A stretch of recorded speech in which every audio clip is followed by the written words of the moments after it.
Você sabe o que é um carro hatchback?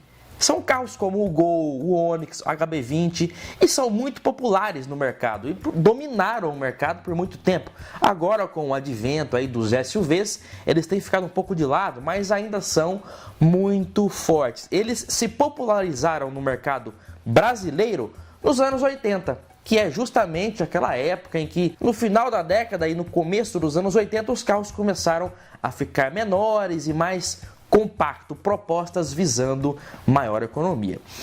Hoje vamos falar sobre o Opala Hatch, que na verdade nunca existiu de fato em produção.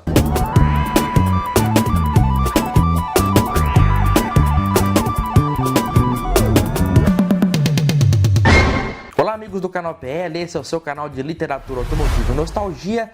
Hoje vamos falar sobre Chevrolet.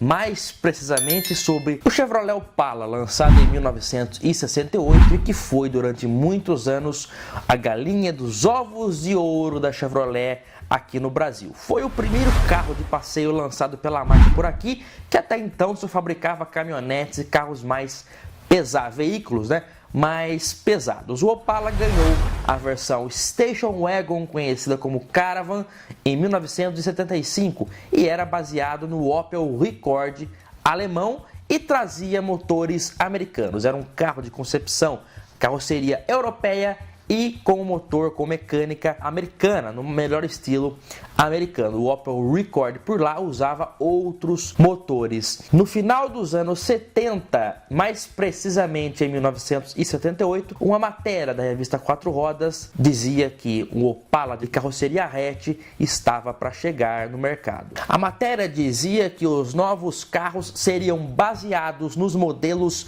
norte-americanos e seriam lançados no ano de 1980. Tirando a questão do design, que realmente acabou se confirmando ali em 1980, me estranha um pouco o fato da tração dianteira e o motor transversal. Na minha opinião, isso levaria a custos de mudança na logística e no processo de fabricação que se tornariam inviáveis. Segundo a matéria, isso era a nova era dos veículos GM, motores transversais e tração dianteira, visando já aquela proposta mais econômica. Mas de fato, isso não se concretizou, nem foi estudado nunca na linha Opala até seu fim de produção em 1992. Mas essa frente mais quadrada de fato chegou por aqui no ano de 1980, tanto para o Opala quanto para a Caravan. E o modelo hatch, de fato, existiu um único protótipo que vemos aí nessa imagem, com as placas 1981 hatchback Opala. Vemos que a frente realmente é aquela que de fato chegou em linha. Os faróis aparentam uma espécie de friso contínuo com a grade. Isso não existiu, mas o formato, Mas nos chama a atenção a traseira também do modelo, que na verdade usava as mesmas lanternas do modelo tradicional. Na verdade ela parece um pouco mais estreita até. Eu acho, na minha opinião, que esse carro não usava tração dianteira não, tampouco motor transversal. Você imagina um motor 6 cilindros, bom, se bem que eu nem sei se esse modelo seria disponível com motor 6 cilindros, mas vamos supor que o motor 6 cilindros fosse oferecido, nem caberia no cofre ali, ficaria realmente bem apertado, não haveria essa possibilidade. Curioso é que esse projeto de fato foi abortado pela GM porque já se estava em curso o plano para o lançamento do Monza aqui em 1982, que foi lançado inicialmente na carroceria hatch. O Monza, que fez um enorme sucesso na década de 80, principalmente após o lançamento da carroceria sedã, mas ele foi lançado inicialmente na carroceria hatch. E os modelos da GM já contavam com o modelo hatch em 1980, que era o Chevette hatch, que chegou ainda em 1979.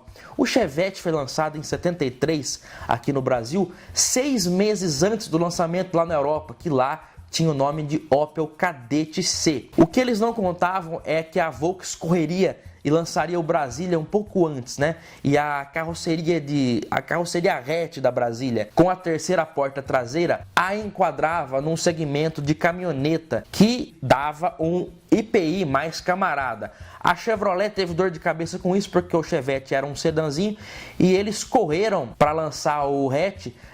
Desde 1976 já haviam testes ali que foram iniciados naquele ano para o lançamento do Chevette hatch. Mas a GM acabou comendo bola, a Fiat chegou com o 147, ele sim com motor transversal, tração dianteira, e ela acabou sendo atropelada também pelo Passat de 3 portas. E esses carros de 3 portas, que são hatches, eles são muito práticos, né? São práticos para o uso diário, para colocar compras. Então a GM realmente comeu bola nesse segmento e o hatch do Chevette chegou tarde, só em 79, apesar de um carro bem acertado e trazendo a tração traseira, que é muito querida aí por entusiastas, chegou tarde. Mas no caso do Opala, então, ele foi descartado pelo fato de já existir o Chevette hatch e a previsão do Monza, que também chegaria na carroceria hatch.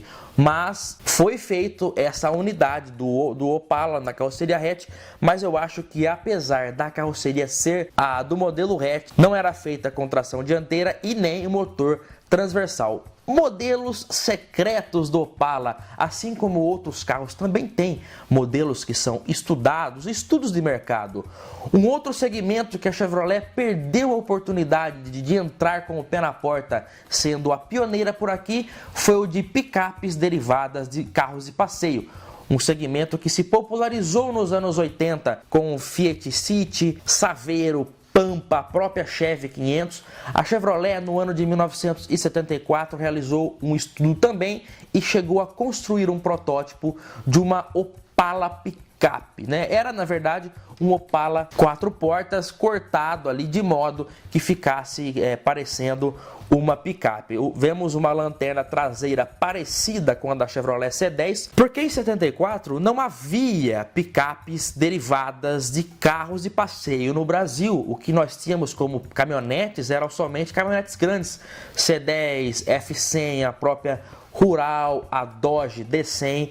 Esse segmento era um segmento inexplorado no país. O modelo da Chevrolet que fez muito sucesso lá nos Estados Unidos foi a Chevrolet El Camino, que era derivada de um carro de passeio. Um próprio diretor da Chevrolet americana veio ao Brasil observar esse carro e ele sugeriu que a coluna ali atrás da porta fosse inspirada, fosse um pouco mais inclinada para dar uma identidade mais própria ao modelo da Chevrolet. Nós temos também o bocal do tanque ali no lugar onde fica o bocal da Caravan. Não era lá atrás da placa como é no Opala. Em entrevista, uma pessoa que trabalhou na Chevrolet naquele tempo disse que no caso da Opala picape, os custos operacionais de mudança de ferramental para fabricar essa Opala, estamparia e tudo mais, seriam muito altos e por isso o projeto foi abortado. No caso da Caravan, que foi lançado um ano depois, não foi necessário tantas modificações e adaptações, porque o modelo Wagon do Opel Rekord já havia na Europa. No caso da picape não, e por isso foi cancelado. Na verdade, o nome Opalete, que foi dado por alguns órgãos da mídia na época, nunca foi tratado oficialmente lá dentro da General Motors. Ele era tratado como Opala picape mesmo. E é uma pena que não foi fabricado. Mas o brasileiro não tem limites, não existe, né? O brasileiro precisa ser estudado. Então, por essa razão, durante os anos aí, muitos Opalas picape foram adaptados, né? Muitos Opalas foram decepados e transformados em picapes que algumas até que se parecem ao projeto original. Talvez essa porta um pouco estreita demais, eu acho que ficaria mais interessante uma porta um pouco maior. Então, dois modelos de Opala que não tivemos na linha, né? Geralmente uma família inteira de automóveis que se dá por o modelo sedã, o modelo hatch, o modelo picape. No caso do Opala tivemos somente o sedã, o modelo coupé e a Caravan, que era a Station Wagon, a perua, né?